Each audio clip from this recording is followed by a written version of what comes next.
Blog Talk Radio. Hi, this is David Worth. I was the Director of Photography on Bloodsport and the Director of Kickboxer, launching the career of Jean-Claude Van Damme.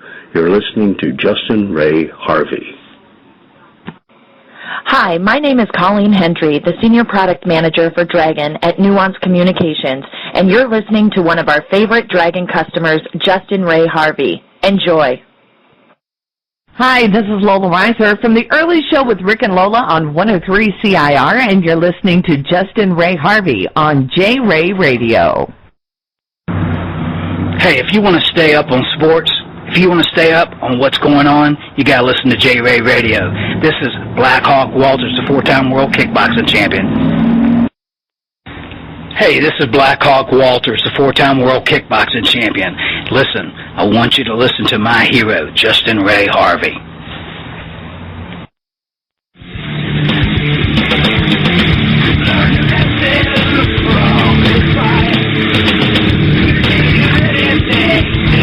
Hey everybody, this is Chris Richardson of Six String Revolver, and you're listening to my good friend, Justin Ray Harvey, on J-Ray Radio.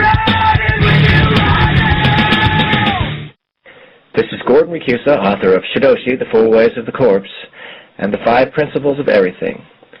Getting my facts straight from Justin Ray Harvey.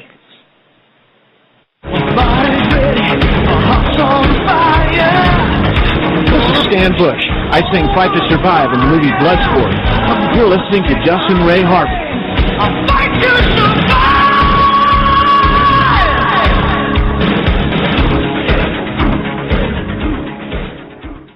Hi, this is Tony Luke Jr., a.k.a. Joey the Nail Nardone, and you're listening to Justin Ray Harvey. Hey everyone, it's Rick Reiser from Today's Hit Music 103 CIR in Beckley, West Virginia. You're listening to my boy Justin Ray Harvey on J-Ray Radio. Hi, I'm Tony Luke Jr., also known as Joey the Nail. Please follow my friend Justin Ray Harvey on Facebook, Twitter, and Skype. His tag is @JustinHarvey. He's a great guy. I follow him, and I know you'll enjoy following him too. Hi, this is Peter Mahoney, Senior Vice President and Chief Marketing Officer at Nuance Communications. I'm also known as the Dragon Dictator. You're listening to Justin Ray Harvey. To reach Justin Harvey's studio line, please call 818-532-9762.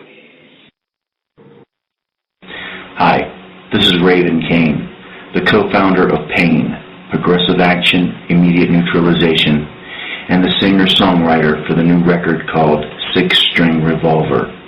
You're listening to my good friend Justin Ray Harvey. He's a fellow martial artist and a good man, and if you even consider turning the show off, I'll come through this internet connection and choke your ass out.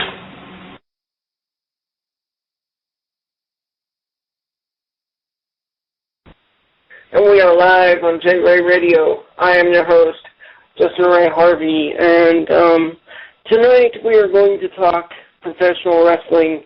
Yes, that is right. We are going to talk professional wrestling.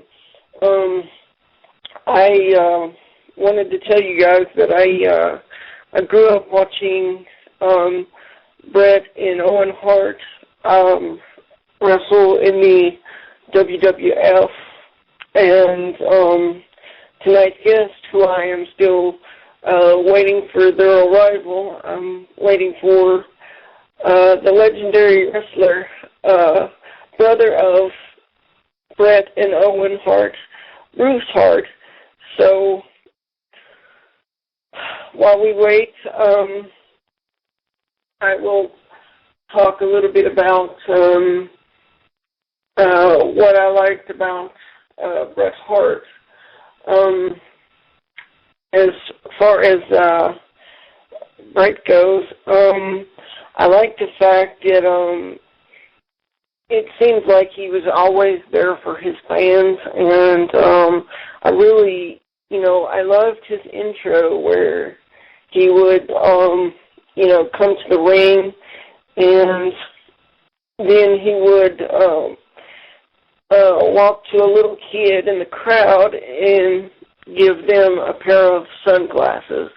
So I always thought that was really, really cool. So let me see if I got a message from my guest. I'm on Facebook right now on my iPad, so let me put in my passcode here and see if I can.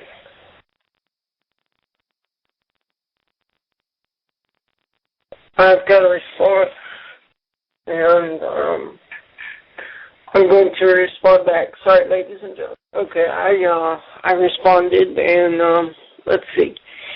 Let's get back to the show here. But yeah, Bret Hart was famous for the sharpshooter, and it's a very lethal move in professional wrestling, and very, very painful, I might add. And I can clearly remember the accident that happened with Owen Hart on the pay-per-view Over the Edge back in '99, where he was doing a stunt for WWF, and he was high above the ring and up in the air, and then the belt thing messed up, and he fell so many feet and tragically died from that. So, but let's see here. Let's wait a few more minutes and see if my guest arrives. Sorry about this, ladies and gentlemen. We will try to get this show on the road as soon as possible. I wanted to tell you, I've had my iPad for a little while now, and I rather enjoy it, and it lets me check my Facebook and Twitter and Instagram. Yes, I'm on Instagram, just never used it until now, while I'm doing a radio show or, doing something. So it'll make it easier to help me find my guests. So, but let's see. Why don't I do this? Why don't I take a quick commercial break and find out where my guest is? So I will go ahead and play my intro once more because I do not have a song uploaded. So, but anyways, I will try to have Bruce-Hart on the show when I return. Ladies and gentlemen, I am back live. Sorry about the dead air. I got a call from Bruce-Hart, and he will be joining us here shortly on the show. I get him the show number, so he should be arriving here shortly. So we will see if he's able to call in. So I apologize for any inconvenience, any type of dead air. So if you're still listening to this broadcast, very much appreciated. That means that you're very dedicated to my show. And without further ado, here is the legendary Bruce-Hart. Hi, Justin. How are you? Nice to be here. How's everything going? Doing good, Bruce. How are you doing, my friend? I'm doing really good. Just came in from the ring. Was training guys out there in the HBU ring there, and had a great workout. And I'm happy to have a chance to talk to you. I had a few chats with you in the past, and have a great deal of respect and admiration for you and your show. So it's a real pleasure to be here. Oh, absolutely. And I got to say, Bruce, I am extremely honored to have you on my show because, as you know from our previous talks, I love the Hart family. So. Yeah, I much appreciate that, and I'm proud of that. I was sort of like the first Hart family member of my dad's kids to get into the ring, and I subsequent to that started Brett and Owen and the Bulldogs and Benoit and Pillman and Liger and Jericho and all these other guys. So I consider myself very lucky to have had the chance to even work with a group like that. You know, it was some really great experiences, and gives me a lot of satisfaction to see them have the success that they've had. Wow. That's amazing. Now, something that I've always wondered, Bruce, maybe you could walk me through it. What is it like growing up with a family that's a wrestling family? I mean, take me through like a typical day of. It was kind of funny because when I was a little kid, my dad would have all these wrestlers. They would come up to the house on Saturdays to get their paychecks, and in those days they were all very much in character. So you had these bad guys that were looking mean and nasty, and all of that. And it was pretty kind of almost a bit scary because we had guys like Killer Kowalski and the Sheik and these Fritz von Erich, who was playing a dastardly villain at that time, and Gene Kiniski and Sweet Daddy Siki and guys like that. And it was pretty fascinating to see all these larger-than-life people, a lot of whom were, kind of in character, playing mean, nasty, bad guys, and it was really fascinating. And then, I kind of grew up with it, and I learned a lot about just art of wrestling.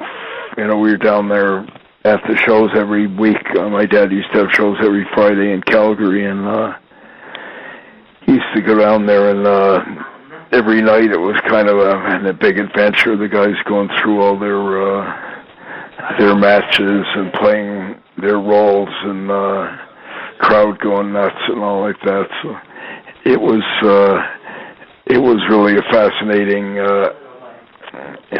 progressing from that to when we actually got in the ring, and then going from there to after I had wrestled for a few years, my dad sort of put me in charge of all the matchmaking, or the so-called booking, and it's at that time I started developing these guys like Dynamite Kid and Davey Boy and Jake the Snake and Junkyard Dog and Chris Benoit and Brian Pillman and Jushin Liger and all that, So it was kind of a fascinating going through from the earliest stages where I was kind of a wide-eyed Mark who was half scared of the bad guys and all like that, to evolving into a fan and a wrestler, then kind of a booker, So I was able to pretty much cover all the bases, but it really caused me to develop a great deal of passion and admiration for the business and for the guys who become stars, or the guys who are captivating and compelling the audiences. I still, beyond everything else, still remain a huge fan. Where if I see somebody like, say, Daniel Bryan or CM Punk or Randy Orton that's still doing it well, I have the utmost respect and admiration for them.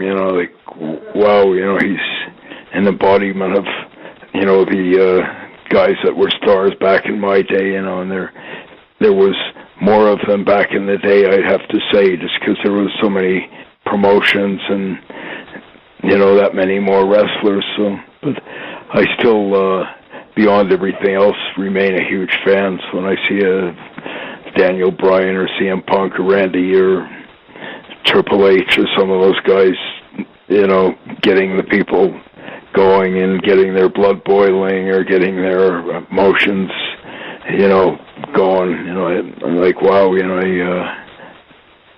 more power to you. I have total respect for it, because it's even harder these days for all kinds of reasons, you know, but I still have a huge amount of passion and a huge amount of admiration for the guys who still do it well.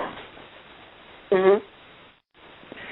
Yeah, and like I said, I have high respect for your family, because your family has contributed to the business so much. I mean, and y'all just keep giving and giving and giving, and I just, yeah, there's like not I too many. said, You know, there's been, and I think one of the reasons why we keep giving or whatever is because the fans keep giving it back. You know, people like yourself, or to me, it's a huge source of intrinsic satisfaction to, you know, have people cheering or people coming up after a match and saying, great match, or you run into somebody on the street or somebody such as yourself on the radio, and they, you know, they tell you how much they liked a match that you had done, or your brother Brett had done, or something that your brother Owen had maybe done, or something. And, you know, that's what makes it all worthwhile. You go, you know, the money and everything else is incidental to just, you know, pleasing the fans and making people enjoy and making people have, you know, great memories over some WrestleMania or some match that they saw maybe 25 years ago or something like that. You know, that's what sort of makes it all worthwhile. You know, gives you the reason to keep wanting to do it and doing it better. You know. Absolutely. Now, this next question I have for you, I'm curious. Which do you like performing better? Do you like being a face better, or do you like playing the heel better? I mean, or have you done both, or? I've done both. You know, in the old days when we say people like myself or Brett or Dynamite or Owen or whatever did, when we went to like Japan, for example. In those days, almost always they had the Americans or the guys from North America playing villains, and the Japanese guys were the faces or the good guys. And it was kind of fun actually being a villain at times, just because you didn't have to confine yourself to any, you know, set guidelines. You just sort of pretend to be bad and, you know, give fans dirty looks or overstate your kind of arrogance or your, you know, devious, diabolical tendencies or something. All things considered, I think, prefer being a face, just because it was kind of nice to get, just feel like you were inspiring, or you were making a good impression on kids and stuff like that. But one of the things I learned way back when, Justin, was that in order to be a good face, you have to understand what it takes to be a good heel, and vice versa. So almost anyone that is capable of being a good face is probably capable of being a good heel.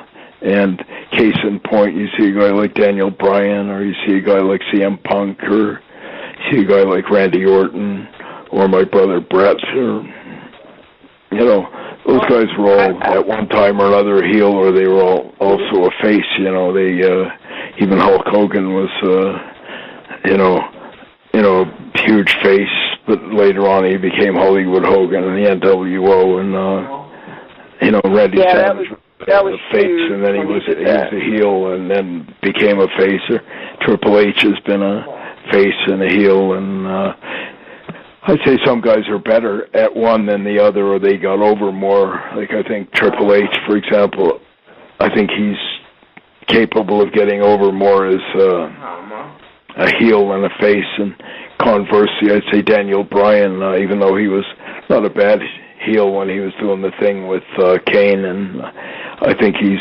obviously far better suited to being a face. He's got way more reaction since he's switched. But you'll notice that everyone from Dwayne Johnson to Steve Austin to Hulk Hogan or The Undertaker, they all been on both sides of it, and generally if you can do one, you're probably, in order to do one well, you have to understand what it takes to do the other well, so it's all just a matter of what the storylines kind of predicate that determines. Absolutely. Now, my biggest question, Bruce, is can you tell my audience what it's like in the famous dungeon? Because I've heard stories that in the dungeon, when training, it's lethal. It used to be a bit scary, back in the day there was a lot more, it was emphasis on protecting the ostensible integrity of the business, or, in those days there was no open declaration of it being anything less than a shoot or legitimate. So it was sort of obligatory when these guys came down in the dungeon. They would, my dad and these other guys who were sort of what they called shooters, who were pretty tough,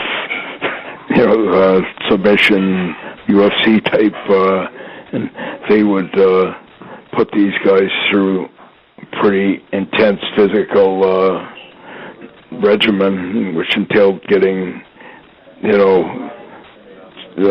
really mauled and roughed up and put in submission holds that were really excruciating, and it was all meant to test whether you had any mettle or any staying power, or whether you were worthy of being brought, sort of like an initiation and a trial by fire, and if you didn't pass that, you were kind of exited out the door, and you were deemed like you were not worthy of being brought into the business. A bit like the Marines or something like that, where in order to earn your stripes, you got to go through all the, daunting tests, of your mettle, and I remember seeing many a big bodybuilder and football player, and some of these guys being really,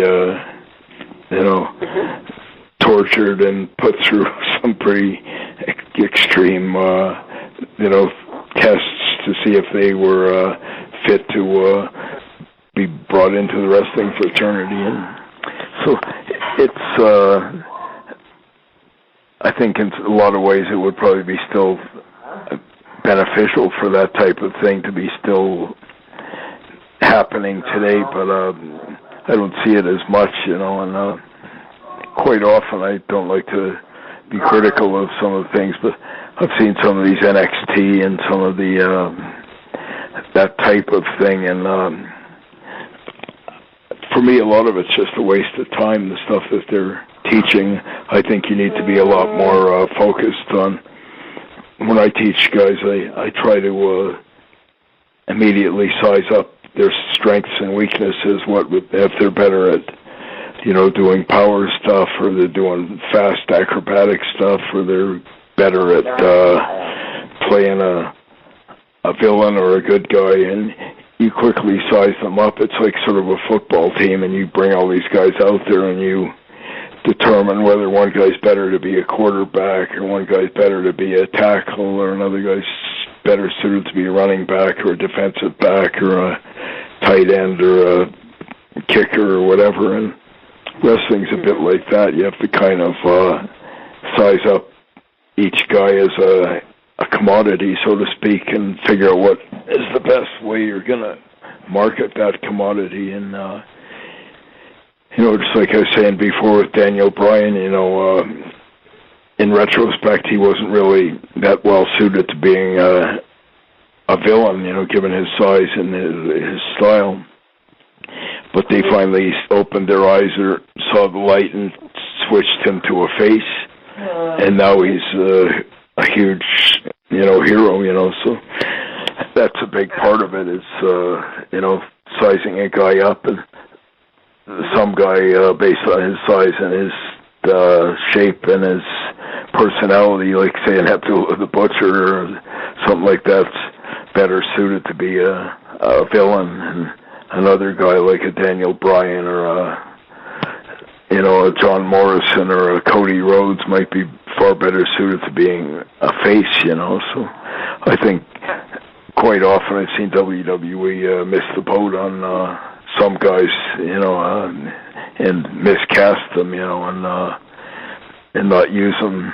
I've seen a lot of guys that I thought should have been huge stars, never quite amount to it. I'm not sure if it was the way they were used. Like, a good example for me is John Morrison, because I thought he was, incredible. Did some phenomenal moves, and he had a good look to him and everything. And I never thought they used him very well, And I think if they brought him back and repackaged him, he could be like a Daniel Bryan or, something like that, So it's... absolutely. Yeah, and unfortunately, Bruce, we are out of time because, I was running a little bit late and had to, get you the show information. Fine. Anytime we can always do this again. I'm more than happy to come on another time or, just call me anytime. I'd be more than happy to, come on again. And there's all kinds of stuff we haven't even scratched the surface, but I'd be more than happy absolutely. So I'd be honored if you saw fit to have me back. Well, absolutely. I want to have you back because not only that, Bruce, I want to help promote what you're doing. So before I let you go, which after I get off the studio line, I'm going to call you for a few minutes just to talk and see what's going on. Yeah. But before I let you go, is there anything that you want to promote or any final thoughts that you want to throw out there to my audience? Well, I'd say anyone that's out there that's looking to get into pro wrestling, they can access our Facebook fan page at Hart Brothers University. And the other thing I'd like to just kind of informally promote is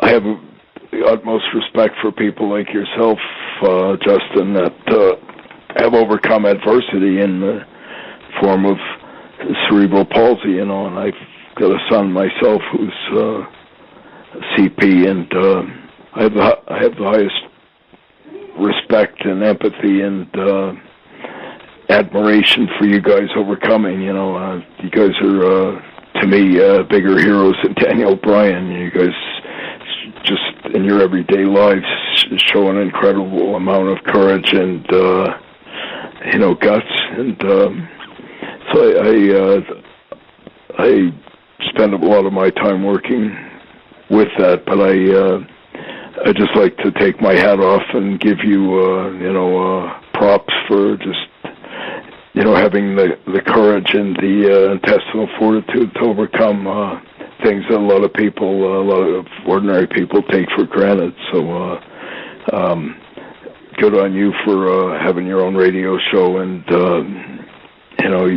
you've made a huge impression on me. I have nothing but respect and admiration for you and your overcoming and not giving in to adversity, just rising above it. So good on you. Absolutely, Bruce, and I wanted to say thank you, and I am honored and proud to call you my friend.